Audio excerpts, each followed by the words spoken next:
This is the Wheel of Time Spoilers podcast. Your hosts are Seth Jacobson and Patrick Heiler. Hi, I'm Seth. And I'm Patrick. And once again, we have our good friend Liesl joining us to help us out with this episode. Yeah. She was great on the last one, so we're excited to have her back. And frankly, once again, she knows more about the Wheel of Time than I do. No, I don't. Keep telling yourself that.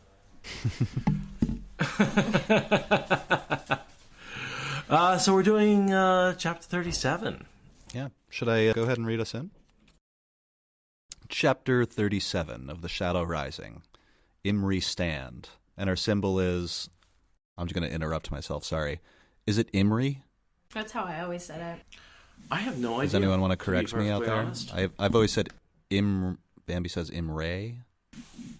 That would work too. I mean, that E on the end could be a schwa or it could be a hard, like, E sound. I don't think it's, like, specified in the back. I don't think it's important enough to have, like, a glossary on it. I'll just go ahead and start that over. If everybody wrote everything in IPA, everyone would know how to pronounce things. I'm going to do a quick Google. Oh, sure. Yeah, Imre. When I started reading these books, though, I had a really... Mackenzie says the audiobooks say Imre. I have a good ability to look at the word and recognize it, but not have to pronounce it in my head. So when I started reading these and I couldn't figure it out, I didn't pronounce Nynaeve in my head for years until I listened to the audiobooks. It was NYN. That's her name. I even thought you recognize the letter cluster, and you just know what it is, and you're going over the top of it. You don't even bother. I don't bother coming up with the pronunciation. So that's when people ask me, like, how did you pronounce these when you were reading them? I was like, I didn't. Yeah, I saw the letter cluster and recognized that as that person's name. Although Wheel of Time was the very first book series I ever read that had pronunciation guides in the back, and it was like the thing I was missing, because I always read fantasy, but like...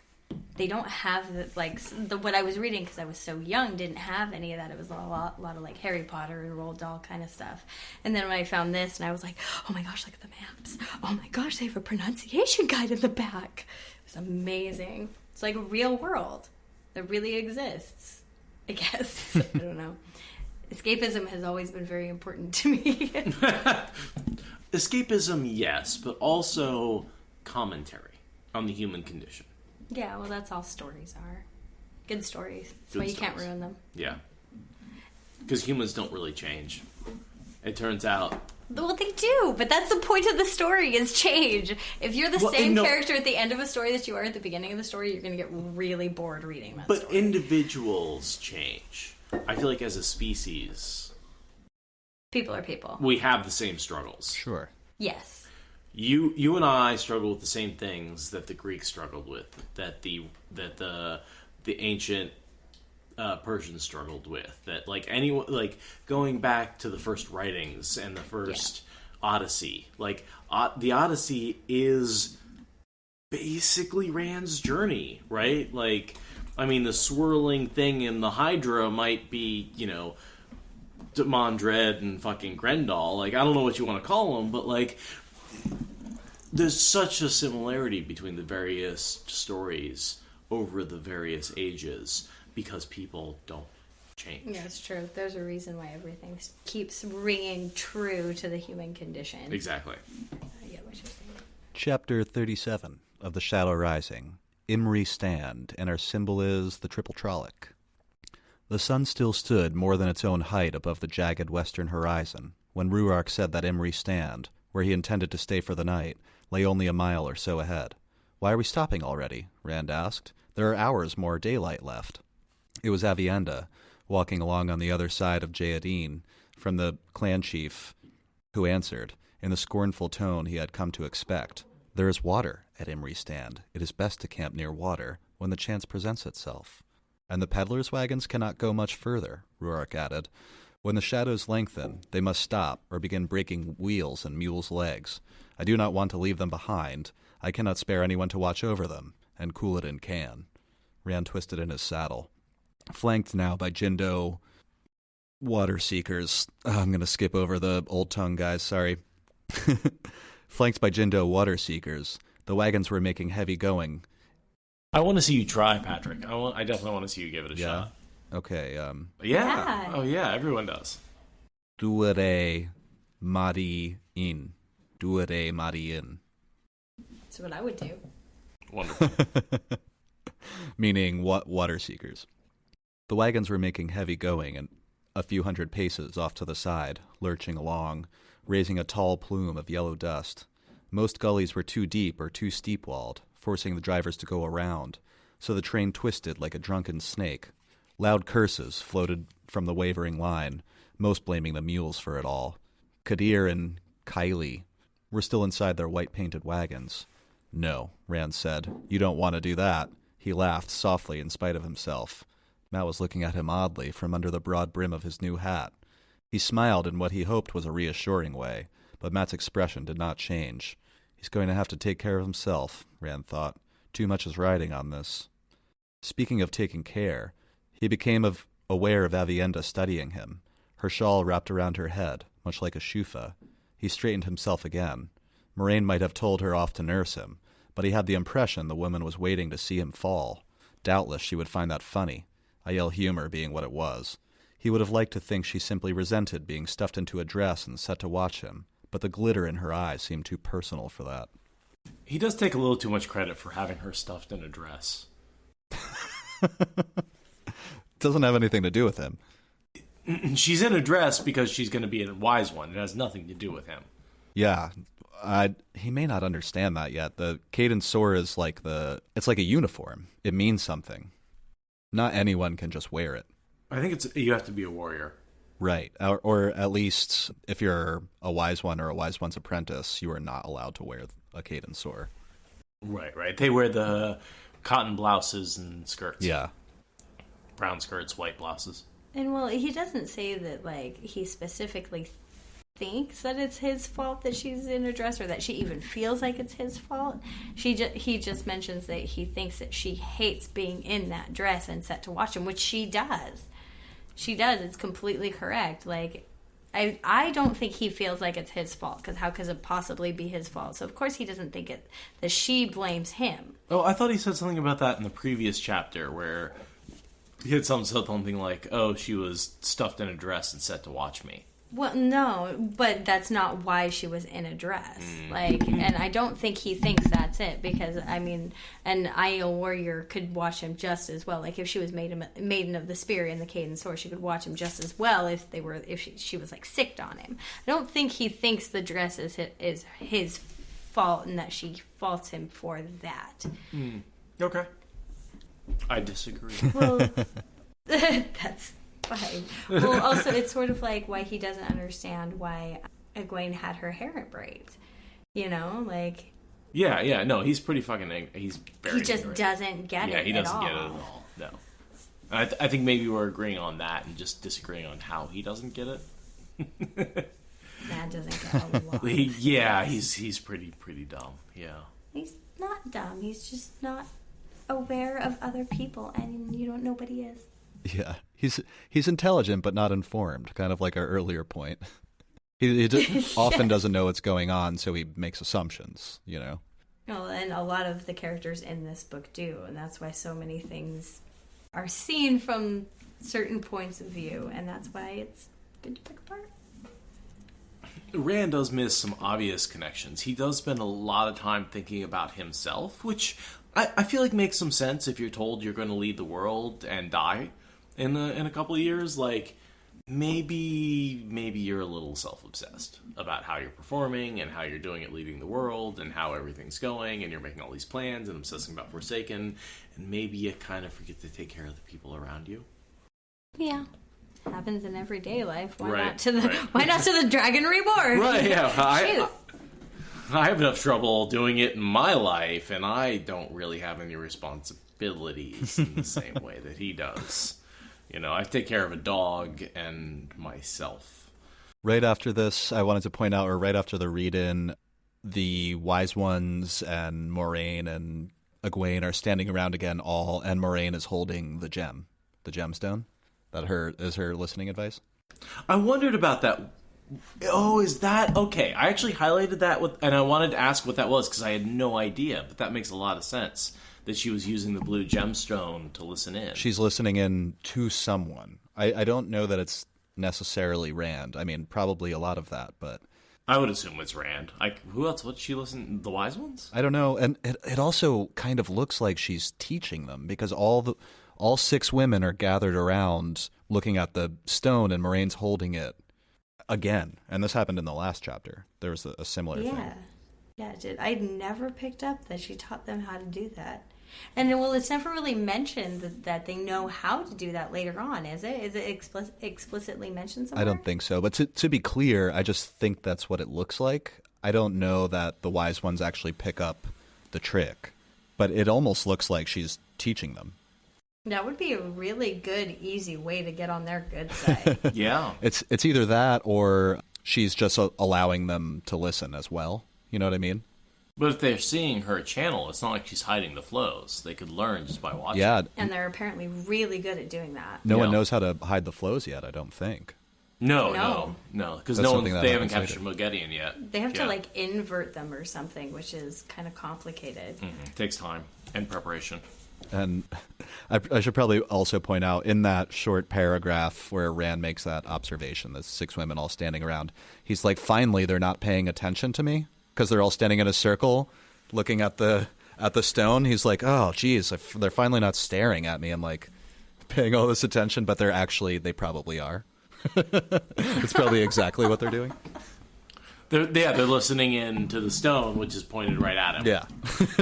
Yeah. And okay, so then Rand starts questioning whether he can still trust Egwene or not, which is, I guess, pretty important as you go along the way. Like, they still have a really good relationship as they go further on, and then they have that weird conflict in the Sanderson at the end, which seemed kind of discordant, but at the same time, I think that you could read into that a lot. I think the fact that they negotiated in good faith has a lot to do with the fact that they grew up together. And, well, honestly, I think that a lot of what happened in that last book, as far as they are concerned, was in my headcanon, it was all done as a ruse. And the next thing I have after that is Rhuarc and Avienda explaining what it is to be an Aiel chief. Oh, okay. Well, so when you lost us, I had mentioned about how Rand was talking about whether or not he could still trust Egwene, and how that's pretty important, like, later on in the series, as far as their relationship and how everything goes towards the end in the last battle. Oh, yeah. Because they have that weird little fight in the Brandon Sanderson books, like, at the end, and I was saying that in my headcanon, I like it that it's always been that it was a ruse, all of the things that, them fighting publicly and everything, because it's clear that, he's like, I wonder if I can still trust her, but it's clear as the books go on, he really does. And, they are friends. And so yeah, that's a theory I heard once, and I like it. And so that's part of my brain, is that, right now he's questioning, can I still trust her? But in the end, I feel like he does. And that's important to note, that even though he's still going crazy, he still trusts Egwene. There's only a few people he trusts. Egwene, Nynaeve, Matt, Perrin. Yeah. I mean, that's Two Rivers spoke. The Two Rivers spoke. He trusts. That's pretty much, even in his insanity, he trusts the people from Two Rivers. And then the kind of group of badasses, like Lan, Rhuarc, he trusts those people. But that's about it. Everybody else, at some point, he I don't want to say turns on, but he is suspicious of, maybe I should say. Yeah. But Anyway, I just noticed that. I wasn't sure if I was going to read this part, but I'm going to go ahead and do it. Rand is chuckling to himself and his own thoughts, and Avienda cuts in. You find the threefold land amusing, Rand al'Thor? Avienda's smile was the merest flash of white teeth. Laugh while you can, Wetlander. When this land begins to break you, it will be a fitting punishment for your treatment of Elaine. Why would the woman not let up? You didn't show any respect for the Dragon Reborn, he snapped, but you could try finding a little for the Karakarn. Rhuarc chuckled. A clan chief is not a Wetlander king, Rand, nor is the Karakarn. There is respect, though women generally show as little as they can get away with, but anyone can speak to a chief. Even so, he sent a frown in the direction of the woman on the other side of Rand's horse. Some do push the bounds of honor. Avienda must have known the last was meant for her ears. Her face went stony, but she strode along without saying another word, fists clenched at her sides. I just kind of wanted to read that because this is a sort of important bit of plot development in Rand's story, where, being the Karakarn is not like being a High Lord of Tyr. People don't just listen to you because you are who you are. And I think it keeps him human and humbled in a way that most kings don't get. Absolutely. That makes me think of the scene where, I think it's when he's back in the stone at some point, I want to say. Correct me if I'm wrong, but when his maiden escort beats the shit out of him? Yeah. His bodyguards beat him up? Yeah, that's when he's traveling all over the place, so I'm not really sure where he is. They beat him up a couple of times. But they beat him up like one time he goes off without them, and it's at the end. I think it's before he has his epiphany, because no, it's after he has his epiphany, because he leaves them behind and they're pissed, and he comes back and he's like, I've treated you really shitty and I didn't say what I was gonna do, and they like right? I think it's before that. Was it? Yeah, because remember how who's the maiden who ends up as a maid? A maid? Yeah, she's like an older maiden, and like Sulin. Wow. Mackenzie got to it first, but thank you everyone else who also posted it. Yeah, so Sulin is one of those maidens of the spear who ends up getting sort of shamed, and I think it's about that time. And that's when he promises to not go anywhere without him. Yeah. Because she breaks her spears in front of him, is basically like, if I break the last spear, and he's like, well, what happens if you break the last spear? And she's like, if I have no honor in this life, maybe in the next. It's basically saying, I'll kill myself. Yeah. Yeah. Dark. Very dark. Anyway, that was a bit of a dive, a bit of a tangent, as we are wont to do. Shall we jump back into the chapter? Right after that, the little reading that I did, a pair of maiden scouts appear. One is with the Shaido, and the other is with the Jindo. And they report to their separate leaders that there's some trouble at Imre Stand, which is where they're going to camp for the night, which is essentially just like a rough stone shelter in the middle of nowhere near a small cold spring. Yeah, just like a pool and a spring that's like just a place to refill your water skin. And it's like a hugely significant place to the Aiel. Any place with a water spring is massively important, even if it's not a big one. We see the short conversation between Rhuarc and the maiden that reports to him that there is no one there at all, which is what is making them suspicious. There's no movement. Nobody's at the place. Why is that? Why is there nobody there? Oh, you don't Why isn't there anyone? Well, because they're everyone's dead. Everyone's dead. There's blood everywhere. They blame it on Trollocs. Right. Yeah, everyone is dead. Well, and what's also weird is that, like, that's what Avienda says, is that the goats are just, like, wandering around, and there's no raider. That's what she says. Raiders wouldn't have left the goats behind. So they know that it's not, like, a clan against clan. Like, something has happened, and everyone... Because they would have taken the herd of goats if it was a raid. But instead, these people were just slaughtered. Do you know who And this was Lanfear, right? I think it was Lanfear and Asmodean. And that tells us a bit... We were talking about this in the last chapter, but how did the wagons get into the waste? Maybe they gatewayed in right there, and, a couple of Aiel men are like, what the hell? And they can't have the word spreading, so they just slaughter them where they are. That was my assumption. I'd love to hear evidence one way or the other. Anybody else have a theory? Or do you think that she would have slaughtered them directly, or had Trollocs do it for her? I mean, Trollocs are coming, so we know there are Trollocs in the area. I figured it was just like Trollocs there and then leaving and then sent back for like Trolloc raids or whatever. What makes me suspicious is that the people there were slaughtered, but nobody took the goats, and that tells me that it wasn't an Aiel raid, because no profit in that, right? Why just kill someone for no reason? And it probably wasn't Trollocs. Because Trollocs will take And it anything. probably wasn't They'll Trollocs. eat anything. Right. Yeah. Because they would eat the people and the goats. Which leaves Lanfear as the most likely suspect. Damn. I think the couple of... And she just splashed their bodies all over the place. I think the couple of goat herders that were there tending their flock must have witnessed something that she didn't want them to. That's my theory. That's actually, I came to the same conclusion having read this chapter. Dang, didn't think about it like that. I just assumed it was Trollocs. Well, I'd never really, imagined Lanfear herself, like, doing something to that extent of carnage. Doesn't she skin someone at some point in this book? I don't remember that at all. It's been a while, I suppose. Yeah, that's Kadir. Kadir tells her about... And that's in Fires of Heaven. That's coming up next. Oh, that's exciting. Oh, that's in the next book. Yeah. Okay.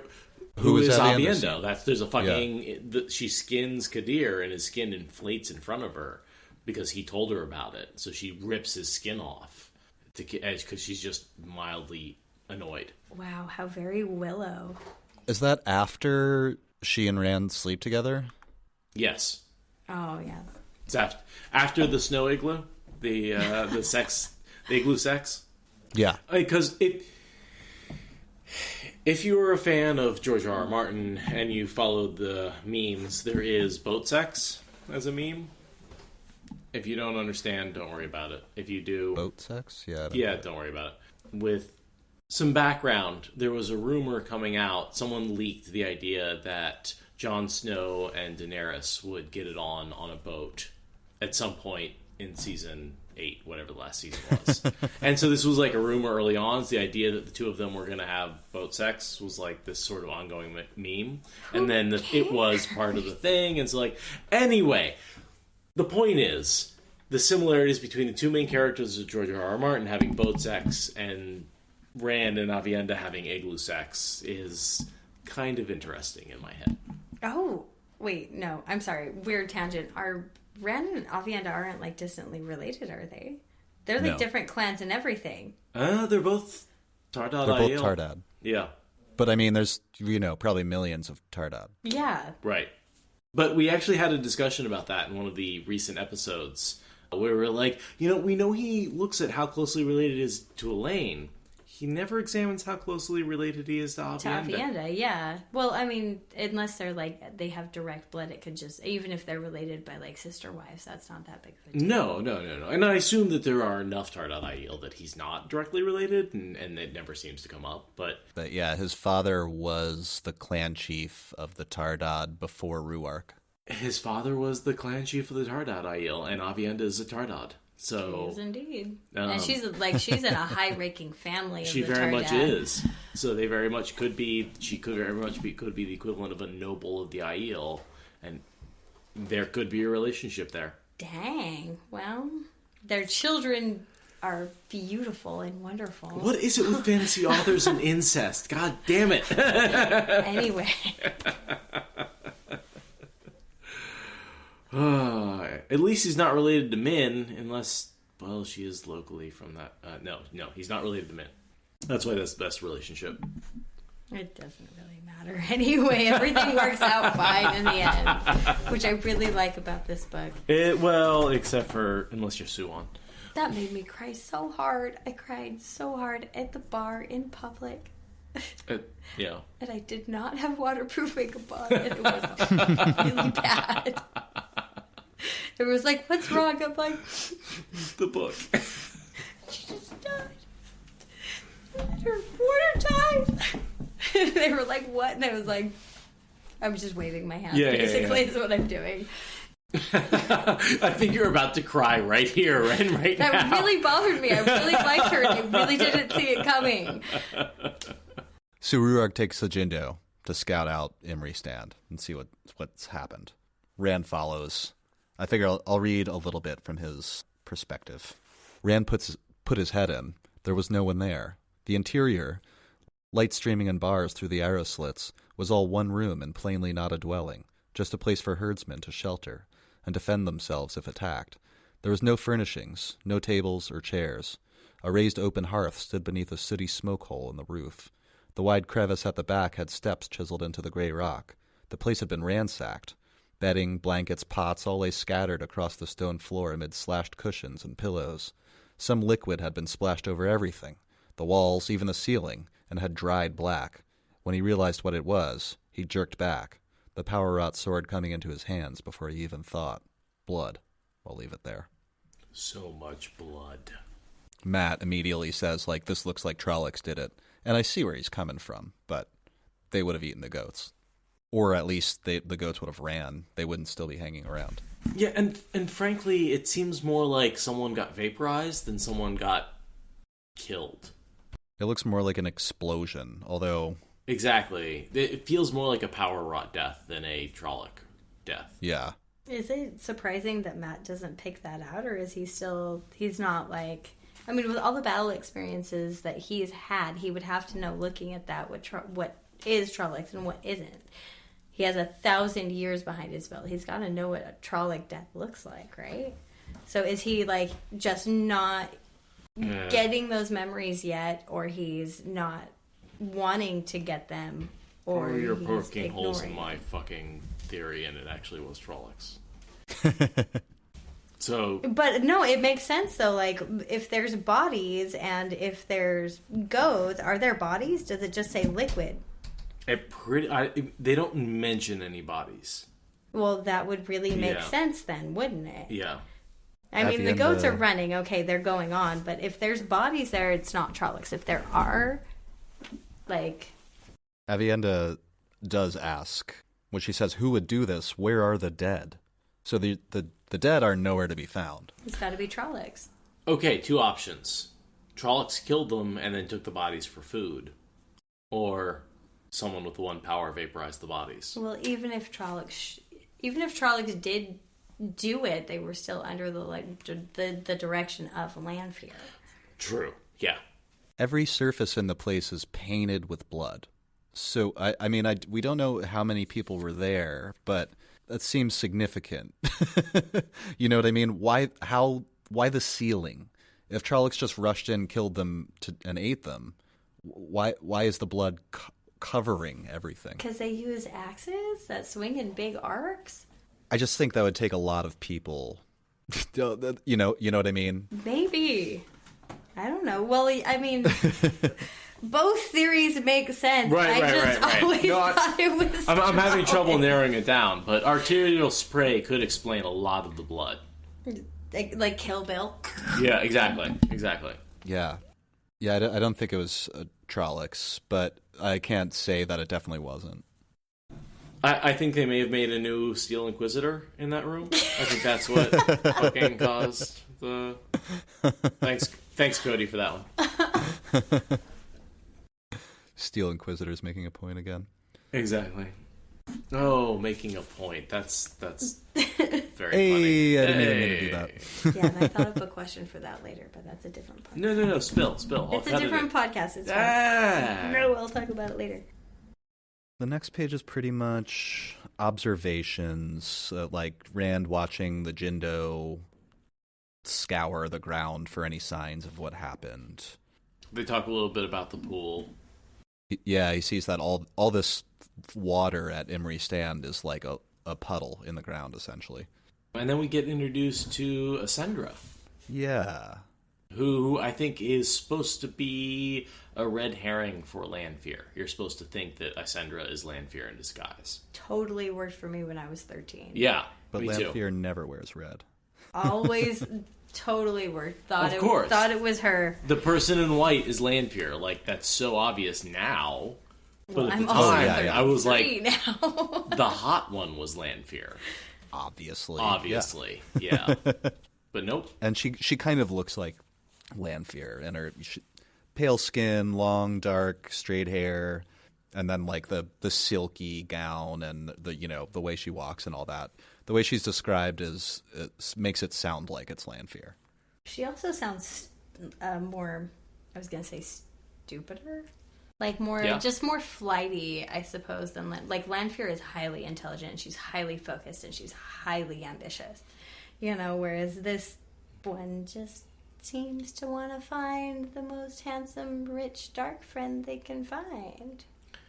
Now, Nia, were you paying attention, or were you looking at the woman in red?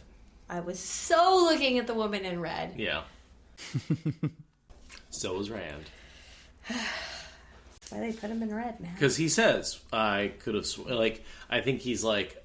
He thought Asmodean was Kadir, and he thought that Lanfear was... Because he knows they're both there from the dreams. Yeah, and well, Kadir is so dangerous looking that... He's just a stupid dark friend. But it makes sense to think that he is the most dangerous one when he looks like the most dangerous one.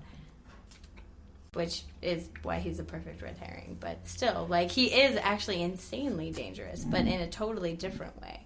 He's more directly dangerous. Like, he will murder you in his sleep, whereas Asmodean is a Forsaken who wants the coming of the end of the world, which is a bigger, greater scheme. Right. And if you're dead in your sleep doesn't serve that, then he probably won't do that. You know? Whereas, like, Kadir just wants to murder. He's one of those people. He just wants to murder.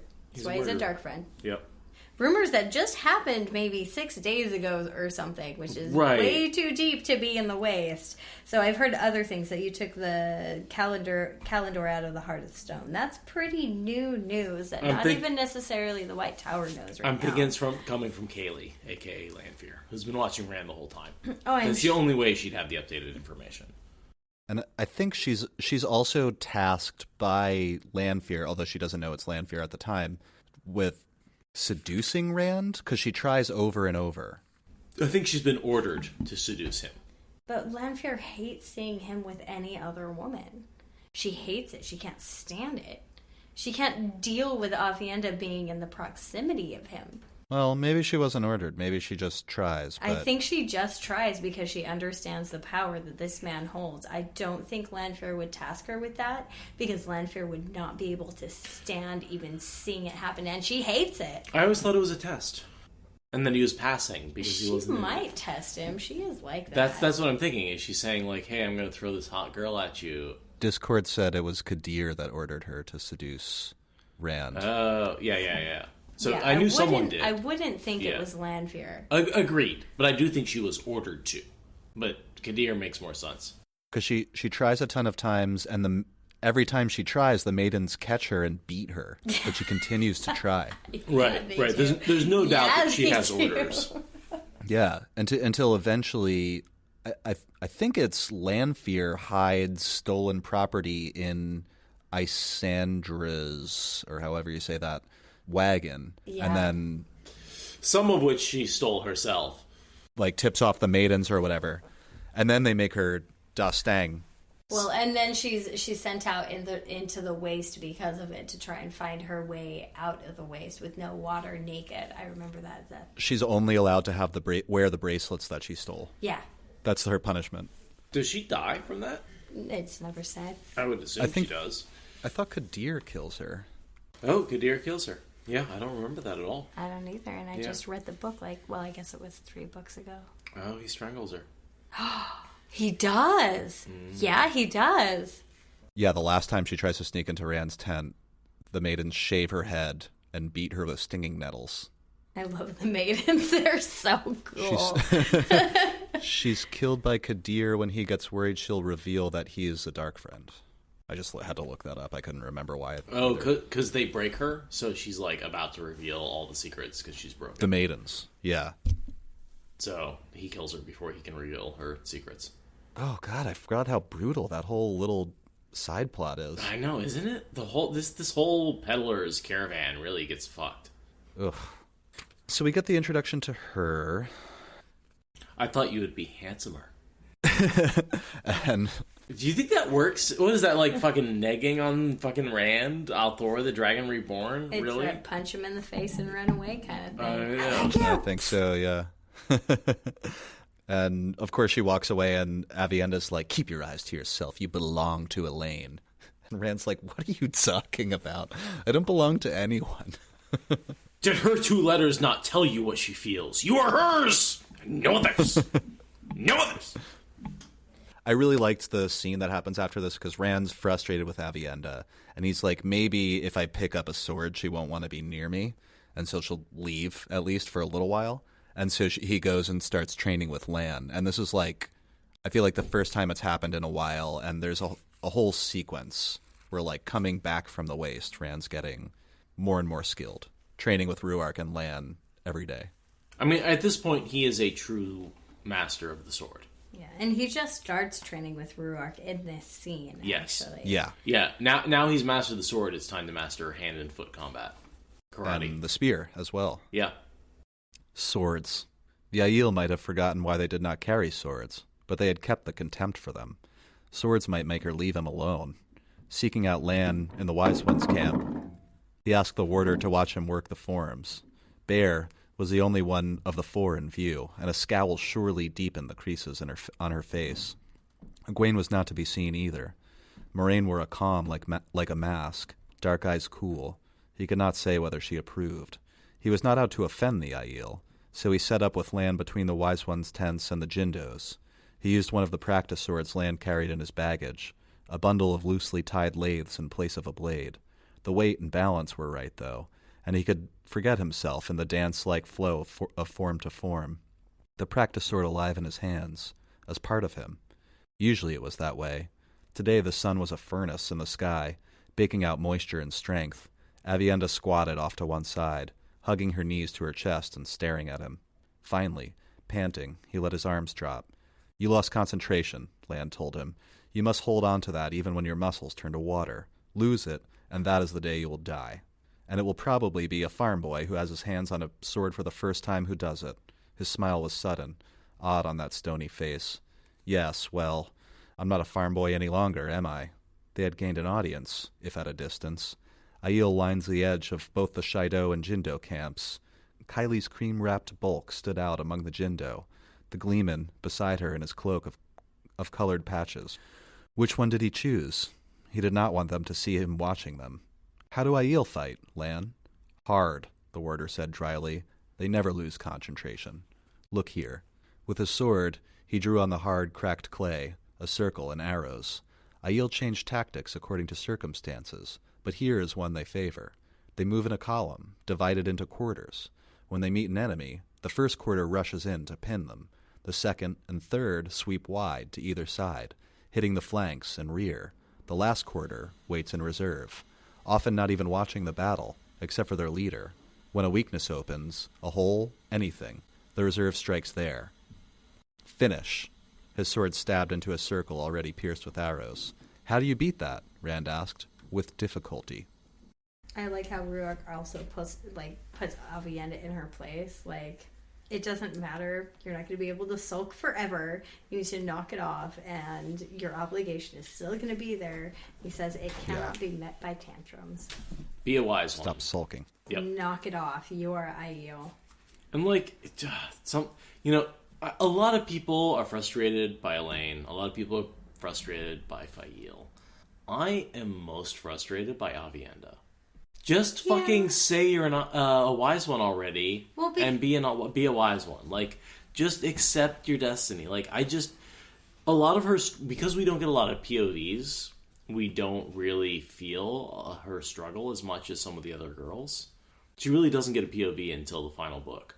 Well, the main thing is that she doesn't get a choice. Yeah. She doesn't get to pick what she is. She feels drawn in a different direction, and they're telling her it doesn't fucking matter what you feel. I'm sorry. It doesn't matter what you feel.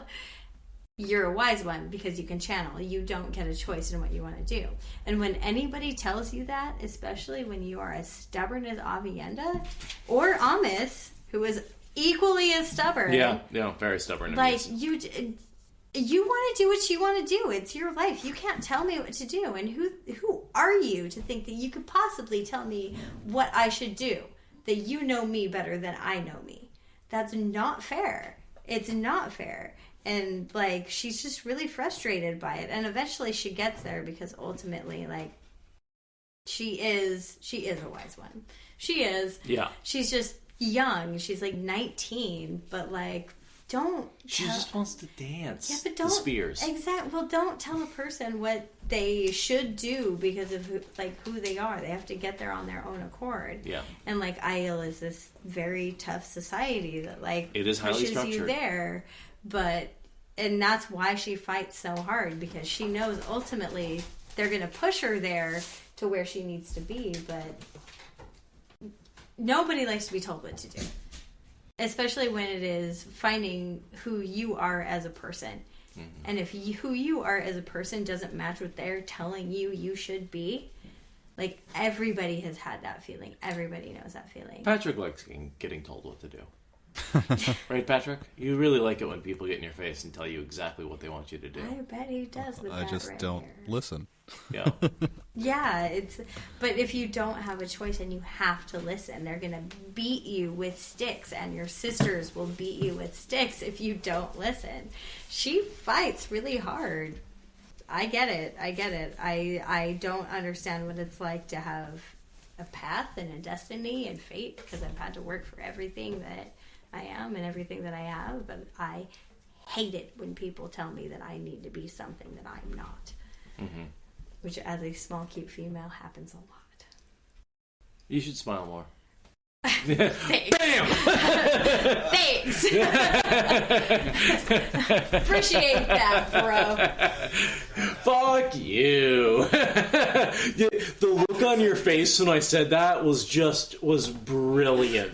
I thought you might like to learn the spear, Rhuarc said, when Rand finally lowered the half-empty skin of water. For the first time, Rand realized the clan chief was carrying only 2 spears and a pair of bucklers. Not practice spears, if there were any such. A foot of sharp steel tipped each. Steel or wood, his muscles cried out for rest. His legs wanted him to sit down, and his head wanted to lie down. Kylie and the Gleeman were gone, but the Aiel were still watching from both camps. They had seen him practicing with a despised sword, if a wooden one. They were his people. He did not know them, but they were his, in more senses than one. Aviendha was still watching him too, glowering as though blaming him for Rhuarc having set her down. Not that she had anything to do with his decision, of course. The Jindo and Shido were watching. That was it. That mountain can grow awfully heavy sometimes, he sighed, taking his spear and buckler from Rhuarc. When do you find a chance to put it down a while?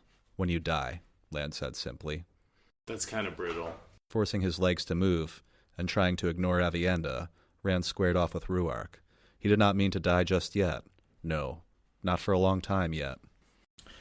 There is some truth to that, in terms of when Rand dies, he actually gets a chance to rest. When he dies and moves on to another body, he gets freedom. But yeah, he does die, but not really. Not really, yeah. There's some weirdness in that, but that's the first time he does get to actually rest, is after he dies. I actually never thought Rand actually died. He just transfers consciousness. It's not the same thing. His body dies. That's not the same thing. Fair enough. I'm not disagreeing with you. After that, we switch to Matt's perspective. Here, I see it in the second paragraph of his perspective is where Couladin and Kadir had their heads together for a long time, though they came to no agreements, since Couladin left empty-handed. Kadir must not have liked losing the trade. He stared after Couladin with his hawk's eyes, and a Jindo, who wanted his attention, had to speak 3 times before he was heard. I'm guessing there was a dark friend sign passed between them. Yeah. Hey, I'm a dark friend, you're a dark friend. Let's be dark friends together. And the reason Kadir is staring after him is because he's like, holy crap, that dude was a dark friend. I just don't think that Couladin was a dark friend, though. Yeah, you don't think Couladin's a dark friend? I don't think he is. I think he's just an idiot. Then what do you think the conversation between Kadir and Couladin is? I mean, I kind of agree with you there. I'm absolutely not sure that Couladin's a dark friend. But how is that reaction happening? Well, they don't know that Jason Natel and Kylie are Lanfear and Asmodean. They don't know that, so he can't be making that deal. Right. So I really don't think that Couladin is a dark friend. I don't remember him being a dark friend in the past of my readings. But there's obviously... There are signs pointing to it, though. Yeah, and then, there is something going on, but it could also be as something as small as Couladin trying to get him to come and camp with the Shido instead to prove that he is, a clan chief or something. I'm not saying you're wrong. I'm just saying I never really thought about it, I suppose. Discord is agreeing with you. Never really thought Couladin was a dark friend, just thought he was an idiot. Yeah, they're just saying it's come with my Shido. Yeah, pretty much. That's what I thought. It was more politics than it was anything else. Which we all know Couladin is not very good at. After that, there's a long... Mac just kind of observes the Aiel trading and what they like, what they don't like, the fact that they don't have minted coins, but they do have plenty of precious metals to trade with. That they love books. They don't really need silk because they get silk from... This is another reference to the land on the other side of the Aiel Waste that Demandred brings. Oh god, I'm blanking on the name. What's that? What's the Demandred's army? Where do they come from? Shara? Thank you.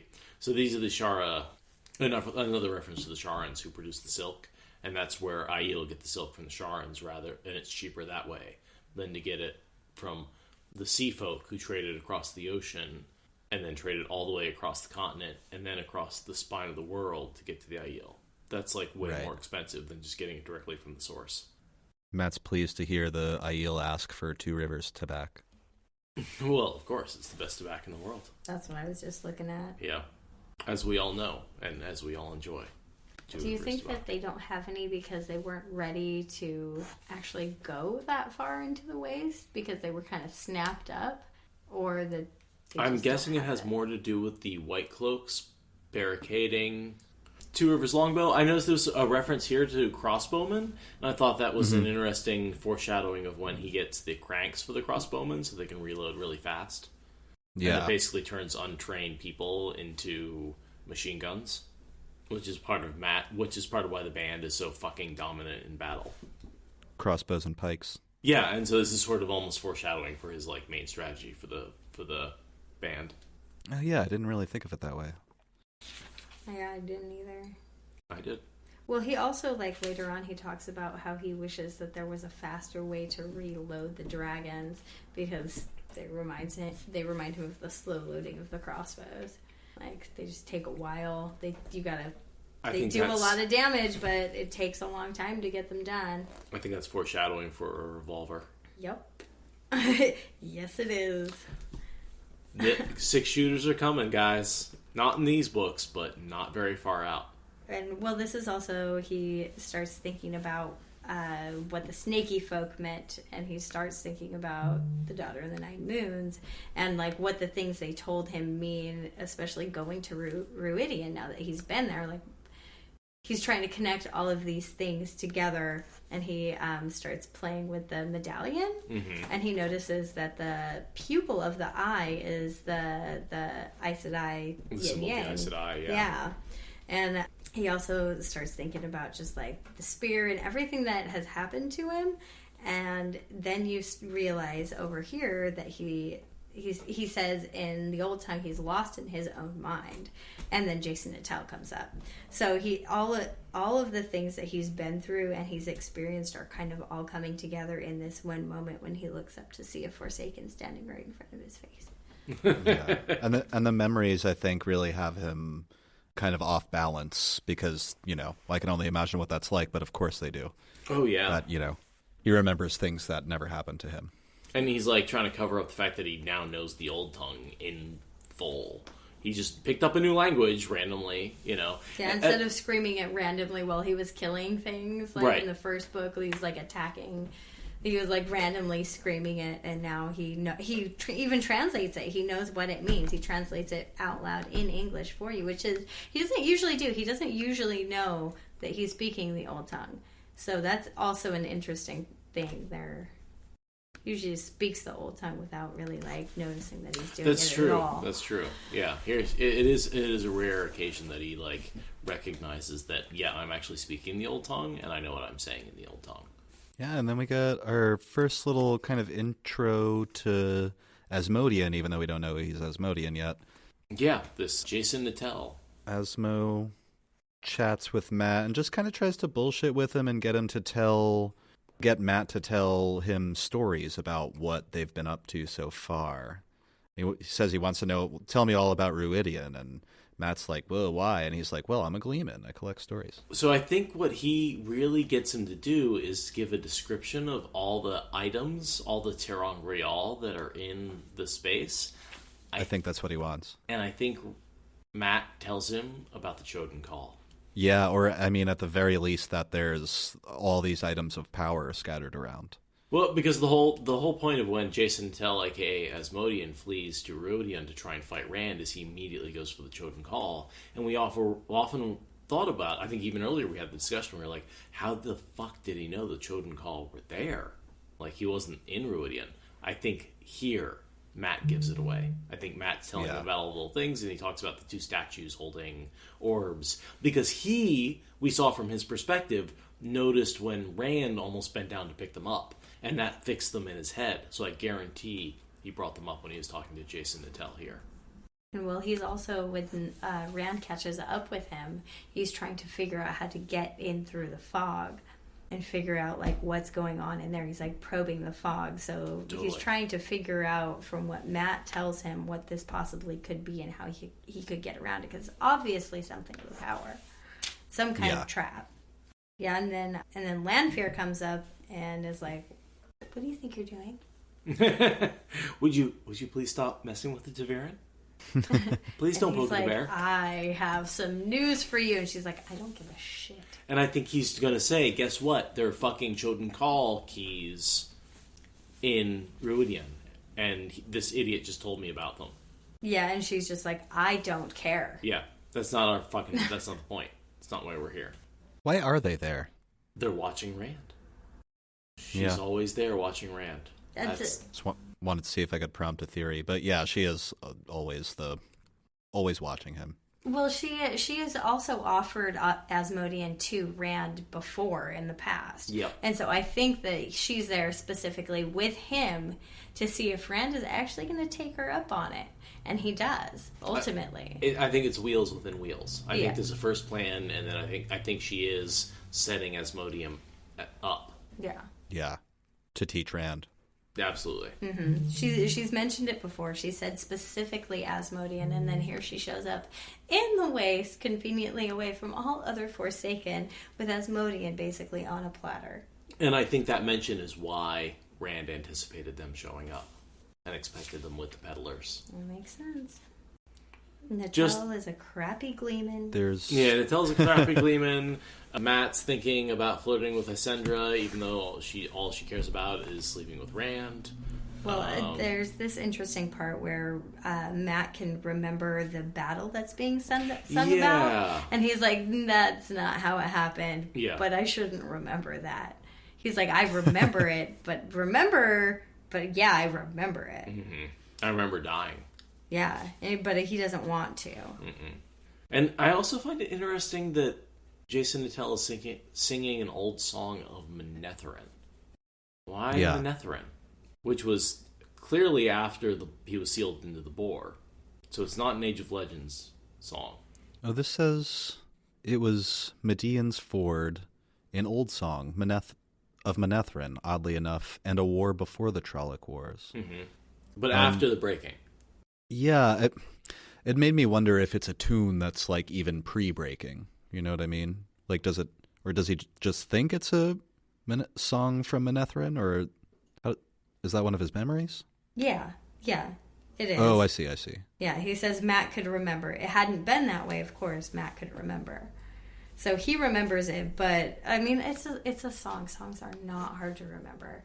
Music is so built into people's brains that, I mean, even if Asmodean had only heard it a handful of times, it could have easily have sunken in. Especially if, as a gleeman, he had to do some kind of research. He's gonna have to know at least a handful of like modern day songs to get along with that. That's actually an interesting debate that's come up a couple of times in terms of like, how did the Forsaken get up to speed on modern culture so quickly? Were they aware? Dark friends and torture. So I mean, well, the ones that were close, like they had to learn a new language. You know, they had to go from the old tongue to the new tongue, and they do really well at it. Yeah. Which, as a foreign language learner, I can tell you that is not the way it works. No. So my theory is that they woke up, they went into a pocket dimension, and spent many years learning the language, learning the culture, learning the songs. They went into these other dimensions and actually, because they have these pocket dimensions where time works differently. And how else do you pick up a whole new culture? Well, you grab There's no reason they couldn't. People and you interrogate them for a couple of, a decade until you're fucking caught up on it of everything. Like, there's no reason why they know how to manipulate time. There's no reason why they couldn't do it to their advantage. Yeah. Never thought about that. But, like, we talk about that year after they were released in the real world, and they certainly did quite a bit to corrupt countries.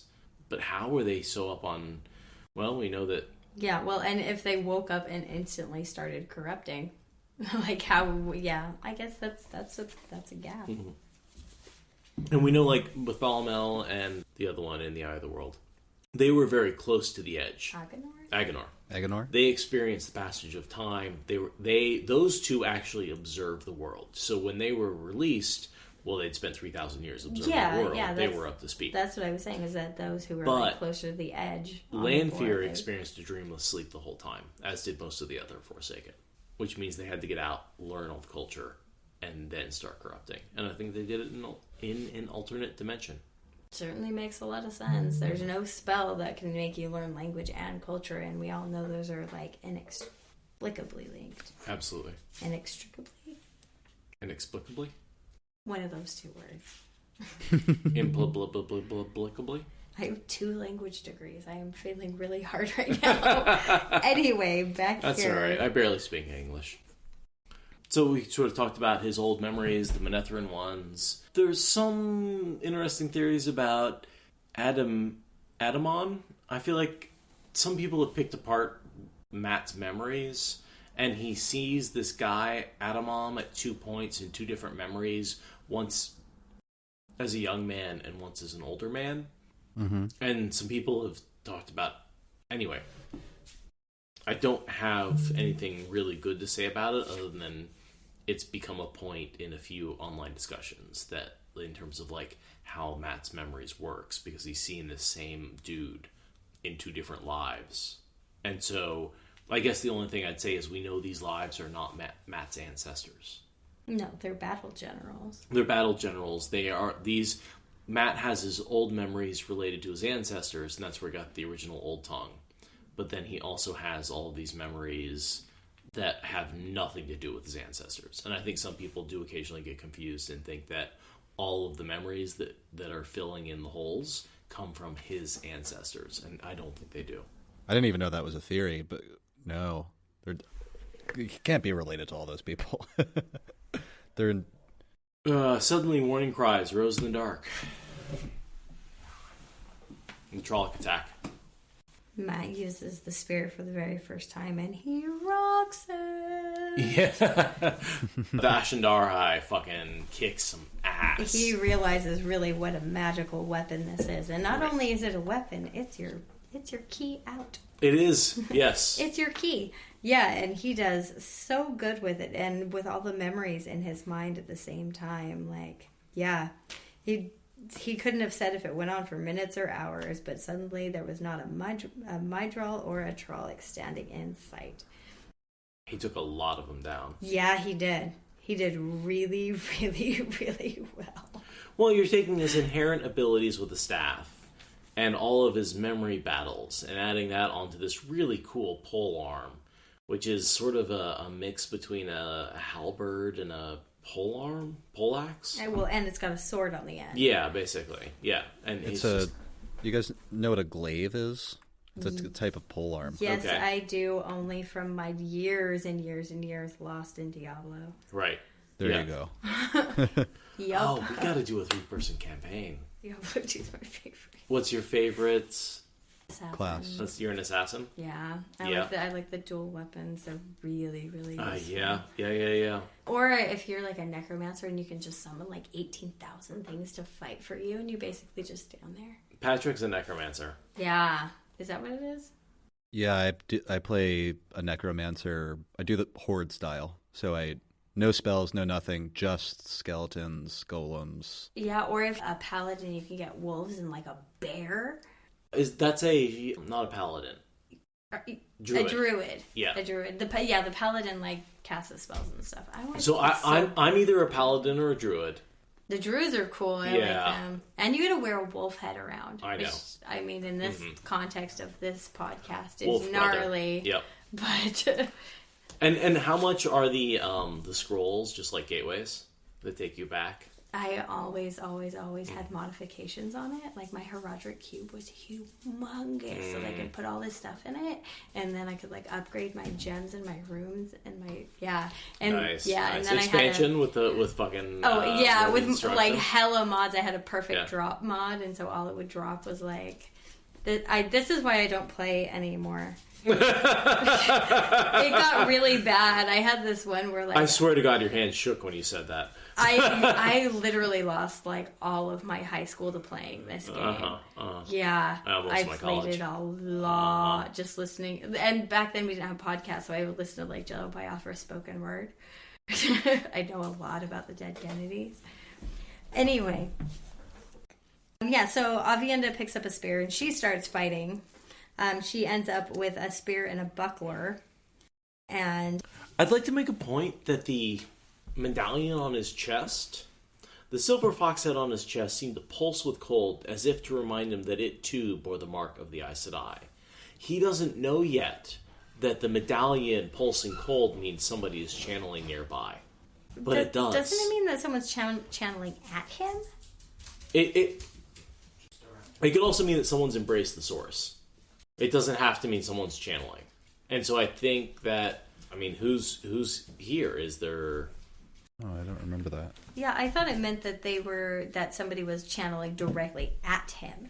He can also so it gets chilly when someone embraces the source. It gets cold, icy when someone is actually channeling at him. Okay. But he can detect when someone embraces the source with the medallion, and I think he's detecting Rand embracing the source, if nobody else. Well, and I guess Moraine is with the wise ones. Yeah, perhaps Avienda, but Avienda doesn't appear to be channeling. She grabs doesn't the know. spear. She doesn't know how to voluntarily do that yet. Right. Yeah, and she gets in hella trouble for having this buckler and spear on her. Yeah, well, she's supposed to have given that up at this point. Her only defense is supposed to be channeling, but she just doesn't know enough. She's sort of caught between two worlds, where she doesn't know enough to defend herself the way the wise ones do, and has given up, supposedly, defending herself the way the maidens do. That was a good catch. Pretty much just Rand saying, Rhuarc tells Rand that 50 Trollocs attacked the Wise One's camp by itself. So there was a plan to assassinate them. At least an attempt. Probably not a great attempt, but an attempt. Basically just lucky that Moraine and Lan were there. Had it not been for Moraine, Sedai, and Luck, the camp would have been overwhelmed, Rhuarc says. How much do you want to bet that the discussion between Couladin and Kadir was about the Trolloc attack? And you scratch my back, I'll scratch yours. Yep, basically. And that's why fewer of the Shaido were attacked by Trollocs. They mentioned that. Yeah, Rhuarc also tells us that basically, the Shaido were attacked just enough to, give them an excuse not to come. And it almost seemed purposeful, but I think he's... And I bet they were prepared. Yeah. I bring enemies with me, Rhuarc. Remember that. Wherever I am, my enemies are never far. Well, how would Kadir know that... How would he have any ability to negotiate that deal at all? He could know the Trollocs were attacking and just be like... He would, take it to Lanfear and be like, hey, don't attack these guys, because I made a deal. And I think he's kind of meant to look like the head guy, but he's actually Lanfear's mouthpiece. Right. He's taking orders, but...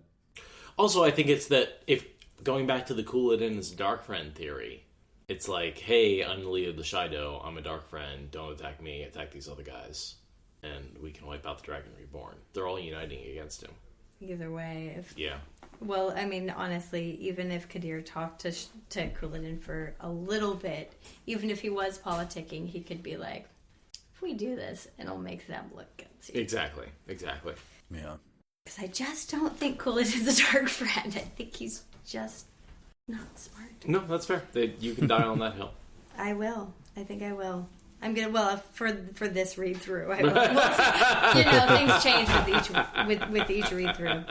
Who knows? I know. Maybe I'll see something in the Battle of Doom Ice Wells. I haven't read it in 6 years. You should. I will. I will get there. After that, I just have the readout, which is Ran let Moraine look at him to the end. You just want to read that whole chunk? Yeah. Sure, go for it. That's a good way out, unless you guys want to touch on anything else. My only question in this whole thing is, why does he have trouble summoning the sword? He said the sword had almost not come.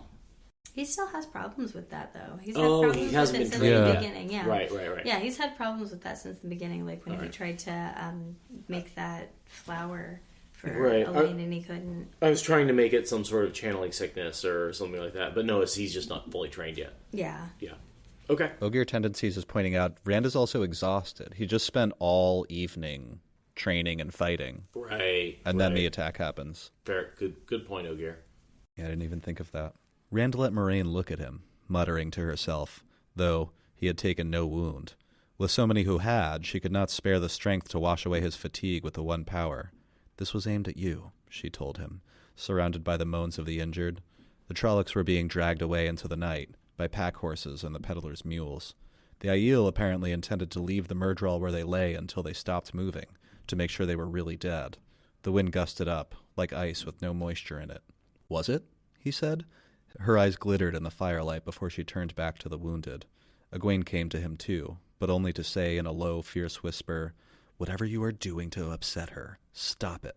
The glance she shot past him at Avienda left no doubt who she meant, and she went off to help Bear and Amis before he could say he had done nothing. She looked ridiculous with those 2 braids twined with ribbons. The Aiel seemed to think so too. Some of them grinned at her back. Stumbling, shivering, he sought his tent. He had never been this tired before. The sword had almost not come. He hoped that was the tiredness. Sometimes there was nothing there when he reached for the source, and sometimes the power would not do what he wanted. But almost from the first, the sword had come practically without thought. Now of all times, it had to be the tiredness. Avienda insisted on following him as far as the tent, and when he woke the next morning, she was sitting outside cross-legged, though without the spear and buckler. Spy or not, he was glad to see her. At least he knew who and what she was, and what she felt for him. Wrong. Yeah, definitely wrong. She does not feel hatred for you, or at least her hatred is based on the fact that she's going to end up loving you. That's sort of a weird contradiction. Yeah.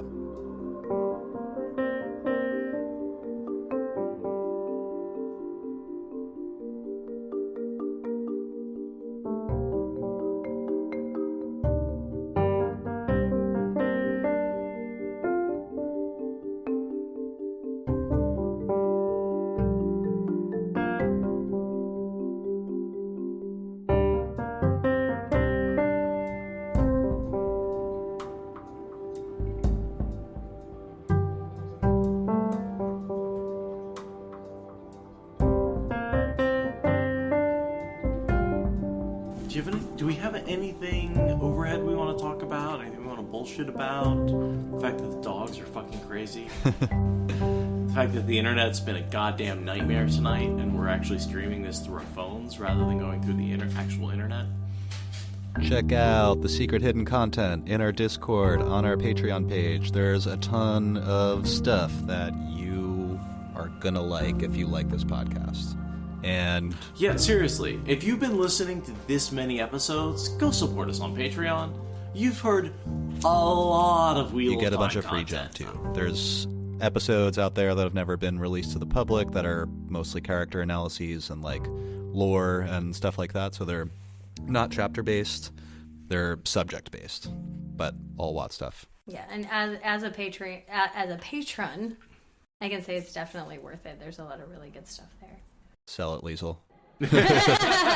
Well, there is, literally. I mean, like, right after I met you guys, I just signed up for the $1 Patreon monthly donation. And I don't know which one it is either. Well, because you said that I couldn't listen to the podcasts. So I literally could not listen to any of your podcasts, but I was still giving you $1 a month, and then I had to finish the books, and then I started. That's where I started. Well, yeah. Well, if you hadn't, what was on the books. what was on the Patreon account? So that's actually where I started, was listening to the stuff that I had been paying for. Sure. And then I started listening to the podcast once I had finished the books. Fair. But you know how you just don't want things to end sometimes, all right? You know, it's in the name, spoilers. I didn't want to spoil you. You were right. But a good story can't actually be spoiled. I agree, because I think it's better on the reread. Well, and it's the journey, it's the point, and it's the growth. If you can spoil something, it wasn't very good to begin with. Agreed. No, and you have just, like, blown my mind with my philosophy, because, like, I mean, that's my philosophy coming back at me, right? Because, like, that's what I believe, but that's why this is the Wheel of Time spoilers, because it is such a good episode that, like, I fight back against spoiler culture. If a spoiler is gonna ruin it for you, don't fucking watch it. It's always about the journey and the growth. Exactly. I mean, you don't meet somebody at the end of their life and be like, well, I know everything about you now. What's the point? Exactly. It doesn't work like that. Like, you know, you can know people your entire life and be like, I didn't know that about you, and all of a sudden it makes more sense. Journey before destination. There you go. Life before death. Yep. WoT spoilers before everything. Absolutely. It's easier to relate to people that you don't have to have direct drama with, and that's why escapism works so well. And we all have the same fictional friends, so we all get to be. We're all part of the same friend group because we all have the same fictional friends. Isn't it kind of silly how easy that works? It's like a little psychological trick to trick your brain into thinking like you actually know people. We do have. We have so much in common. 15 books and 20 years in common, and that we've never even met each other. And 400 friends. I think there's more than 400 of us. No, in the books themselves. Oh, yeah. There's like 400 named characters. Yeah. Jesus, really? That explains why I get so confused. Yeah. It's a lot. There are more characters in the Wheel of Time than attended my high school on any given day. You had a really small high school. Yeah, me too. Less than 1,000. Wow. We were 100 per class. Yeah. I've heard people have said Oregon schools might not be the best. They're not, but hey, I'm not the dumbest person around. Hell no. I read a lot. I read a lot. I do not believe that school quality and intelligence are correlated. Although I believe reading and intelligence are correlated. Oh, and intelligence no, they're definitely not correlated. Education doesn't make you any more like adept at learning, I don't think. It just provides you with what you could be, filling your head with. It does. It can provide you with some tools. You can have a really smart person and fill their head with garbage, and they're not really going to get anything done. Right. Well, you know that able to extrapolate from incomplete data thing? I used to think I was really good at it until I started listening to your podcast. And now I find myself sorely lacking on something I've been engrossed with for literally 20 years of my life. So there's that. That's a thing. But, okay, how about this? I started this podcast thinking I knew everything about these books, and I was going to impart that knowledge onto the masses. You know what fucking happened? Everyone was like, so, here's where you're wrong, and here's where you're wrong, and here's where you're wrong, and here's what you missed. Oh, and you missed that as well. And don't forget, all of this was going on in the background. Pretty much how I felt when I started listening to your podcast. But you have to understand, all we are is a mouthpiece for the hundreds of people who are providing feedback and theories. And the thousands before that who have worked on forums at Dragonmount and WoTFac and all these other, and the WoT Wiki and all of these other websites that have done, all of that stuff. we're not coming up with that. It's not like I know all of that stuff off the top of my head. We are using our resources and our research and all of you people out there who have done the work for us. Yeah, thank you. That because was really helpful way. Getting through the last book since it had been so long since I read the previous ones. No, but the wonderful thing is Liesel's hands are stained bright fucking purple from her hair dye, and it looks like you've been strangling Smurfs, frankly. Like, it's really... That's actually way more PG than what people usually tell me. Especially because usually they are blue, yeah. Right, yeah, well, okay, jerking off Smurfs, fine. If you want to go there, we can go there. Anyway, where did we lose Patrick? Oh, man. Thank you for listening to the Wheel of Time Spoilers podcast. Rate us in the Apple Podcast app or Support us on Patreon. Is that good enough?